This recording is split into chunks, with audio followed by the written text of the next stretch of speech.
Hi hello welcome to my channel. ఇవాళ అమ్మమ్మ చెప్పిన కథల్లో మరి అమ్మమ్మ నెక్స్ట్ దాశరథి శతకంలోని పద్యాన్ని ఏ విధంగా చెప్పింది, భావం ఎట్లా ప్రకటించింది, మనం ఈ పద్యం ద్వారా తెలుసుకుందామా.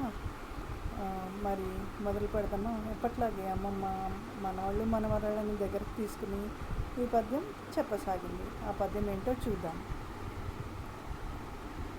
శ్రీ రఘువంశతో యధికి సీత మయూఖుడవైన నీ పవిత్రోరు పదాబ్జముల్ వికసితోత్పల చంపక వృత్త మాధురి పూరిత వాక్ప్రసూనముల భూజలొనర్చెద చిత్తగింపు మీ తారకనామ భద్రగిరి దాశరథి కరుణాపయోనిధి అనగా అమ్మమ్మ ఈ పద్యం భావం చెప్పుకొచ్చింది.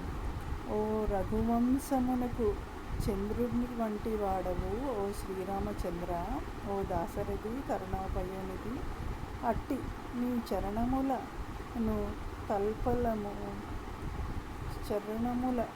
నుత్పలము చంపకము మొదలగు పద్య వృత్తములను పూలచే పూజించును అని నా పూజలను గైకొనుము.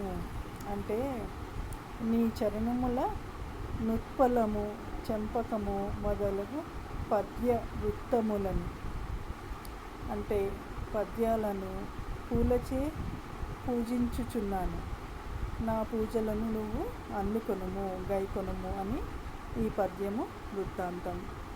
మరి నెక్స్ట్ ఎపిసోడ్లో అమ్మమ్మ నెక్స్ట్ పద్యం చెప్తుంది. మళ్ళీ కలుద్దాం. Thank you. Bye bye.